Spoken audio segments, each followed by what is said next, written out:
तो आज हम एक बहुत ही कमाल की कहानी में उतरने वाले हैं। ये कहानी है एक बेहद काबिल और जाने माने मनोचिकित्सक डॉक्टर ब्रायन वाइस की और उनकी एक मरीज कैथरीन की। और ये वो केस है जिसने न सिर्फ डॉक्टर वाइस की जिंदगी बदली, हाँ, बल्कि मनोचिकित्सा को देखने का उनका पूरा नजरिया ही हमेशा के लिए बदल दिया है। हम बात करेंगे डॉक्टर वाइस की मशहूर किताब मेनी लाइव्स मेनी मास्टर्स के पहले अध्याय की जी।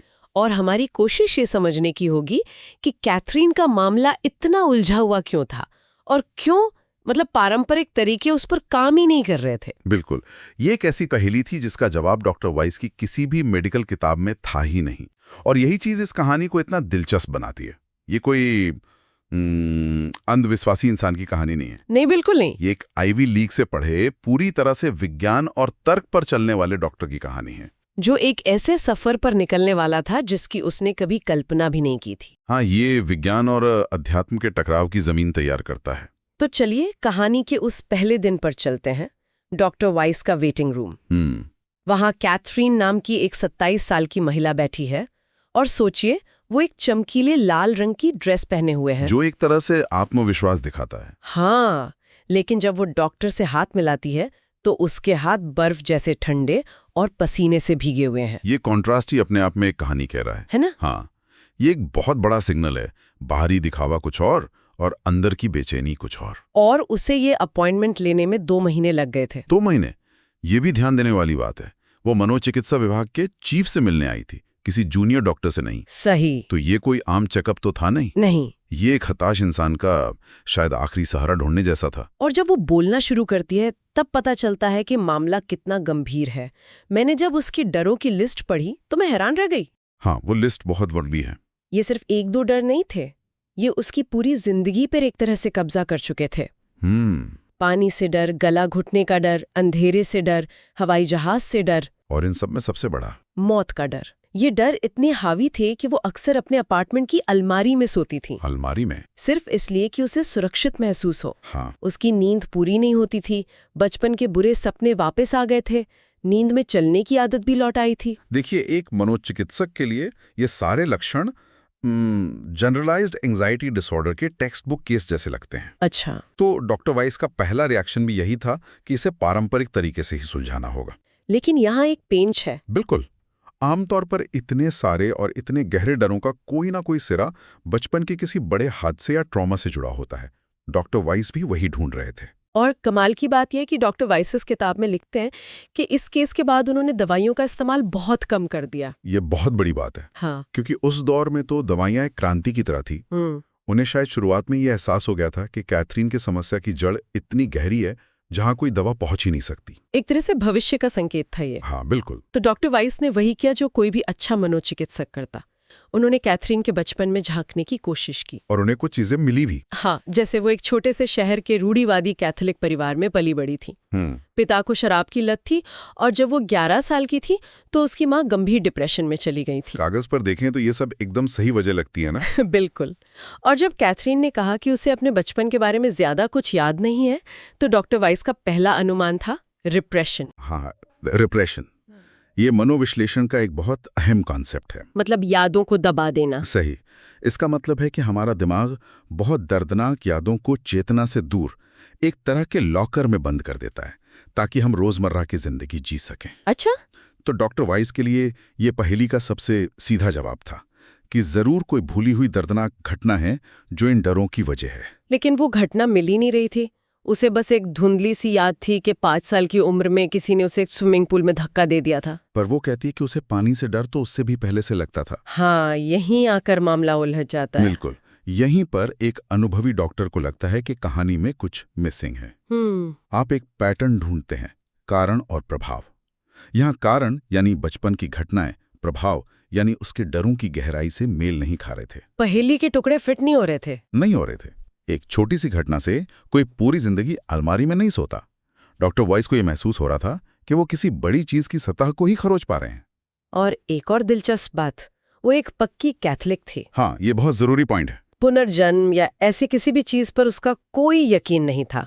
असल में उसे इन सब के बारे में पता तक नहीं था। और ये जानकारी आगे चलकर बहुत अहम हो जाती है। क्यों? क्योंकि ये साबित करती है कि उसके दिमाग में पहले से ऐसी कोई धारणा नहीं थी।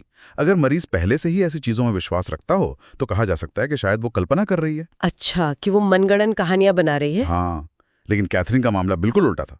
वो एक खाली स्लेट की तरह थी। अब उसके बड़ी होने के बाद की जिंदगी पर आते हैं।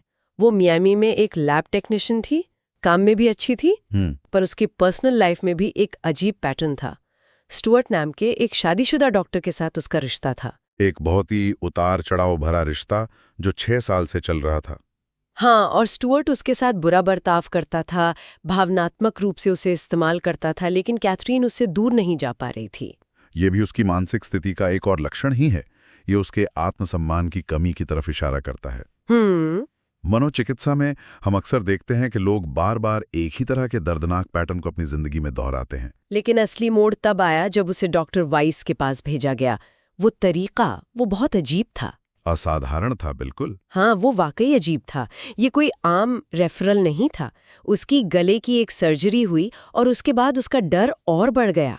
और फिर इसके बाद एक नहीं बल्कि 2 सीनियर डॉक्टरों ने अलग अलग मौकों पर उससे जोर देकर कहा कि उसे सिर्फ और सिर्फ डॉक्टर वाइस से ही मिलना चाहिए। सिर्फ डॉक्टर वाइस से? हाँ, एक सर्जन ने तो सड़क पर अपनी गाड़ी रोककर उस पर चिल्लाया, अभी डॉक्टर वाइस से मिलो, कोई देरी नहीं। ये तो लगभग ऐसा है जैसे कोई अदृश्य शक्ति उसे जबरदस्ती डॉक्टर वाइस तक पहुंचाना चाहती हो।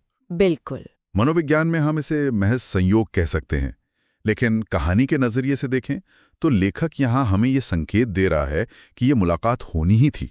ये किस्मत का खेल था। और फिर उसके वो 2 बार-बार आने वाले बुरे सपने भी थे। जी। एक में वो एक पुल से अपनी कार समेत पानी में गिर रही है और डूब रही है। और दूसरे में वो एक अंधेरे बंद कमरे में फंसी हुई है जहां से निकलने का कोई रास्ता नहीं है। ये सपने तो उसके अंदरूनी डर का सीधा सीधा आईना है। डूबने का सपना उसके पानी और घुटन के डर को दिखाता है और अंधेरे कमरे में फंस जाने का सपना उसके बेबसी को दिखाता है। एक मनोचिकित्सक के लिए ये सपने बहुत कीमती सुराग होते हैं। लेकिन इस केस में ये सुराग भी उसी दीवार की ओर इशारा कर रहे थे जिसके पार डॉक्टर वाइस देख नहीं पा रहे थे। तो उस पहली मुलाकात के बाद हमारे पास क्या तस्वीर बनती है? को जोड़ने वाला धागा वो गायब है। बिल्कुल। और यहीं पर लेखक की चालाकी और किताब की नींव देखनी होगी। मतलब पूरा पहला अध्याय डॉक्टर वाइस की साख यानी क्रेडिबिलिटी बनाने में लगाया गया है। वो हमें बार बार बताते हैं कि वो कितने पढ़े लिखे हैं, कितने प्रतिष्ठित हैं और विज्ञान को कितना मानते हैं। वो कोई नीम हकीम नहीं है। बिल्कुल। ऐसा करके लेखक हमें ये यकीन दिला रहा है कि आगे जो भी असाधारण होने वाला है वो किसी कल्पना या अंधविश्वास की उपज नहीं है। उसे एक वैज्ञानिक की पैनी नजरों से देखा और परखा जाएगा। हाँ, जो खुद भी उस पर शक करेगा। ये हमें उस अविश्वसनीय सफर के लिए तैयार कर रहा है जहां पारंपरिक विज्ञान की सीमाएं खत्म होंगी और एक नया दरवाजा खुलेगा। सही।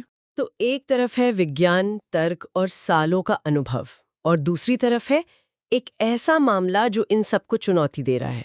और हम कहानी में एक ऐसे मोड़ पर खड़े हैं जहां डॉक्टर वाइस को ये मानना पड़ेगा कि जो कुछ उन्होंने सीखा है वो इस पहेली को सुलझाने के लिए नाकाफी है। और यही एक महान वैज्ञानिक या डॉक्टर की पहचान होती है ना? बिल्कुल। ये स्वीकार करना कि आप सब कुछ नहीं जानते। ये अध्याय हमें एक बहुत बड़ी खोज की दहलीज पर लाकर खड़ा कर देता है। तो हमने देखा कि कैसे एक मनोचिकित्सक अपने करियर के शिखर पर है और उसके सामने एक ऐसी मरीज है जिसके डरों की वजह उसके जाने पहचाने अतीत में नहीं मिल रही, और एक गहरा एहसास है कि हम एक बहुत बड़े रहस्य उद्घाटन के मुहाने पर हैं। इन स्रोतों ने वो सारी वजह हमारे सामने रख दी हैं जो पारंपरिक मनोविज्ञान के हिसाब से कैथरीन की हालत के लिए काफी होनी चाहिए थी। लेकिन फिर भी एक खालीपन है। हाँ, एक खुरापन है। और ये हमें उस सवाल पर लाके खड़ा करता है जो इस पूरी कहानी की नींव है। क्या ऐसा हो सकता है कि हमारे सबसे गहरे डर, हमारी सबसे अजीब आदतें और हमारे सबसे उलझे हुए रिश्ते, उनकी जड़ें इस जिंदगी में हो ही नहीं? क्या हो अगर जवाब हमारे अपने अतीत में नहीं बल्कि किसी और के अतीत में छिपा हो?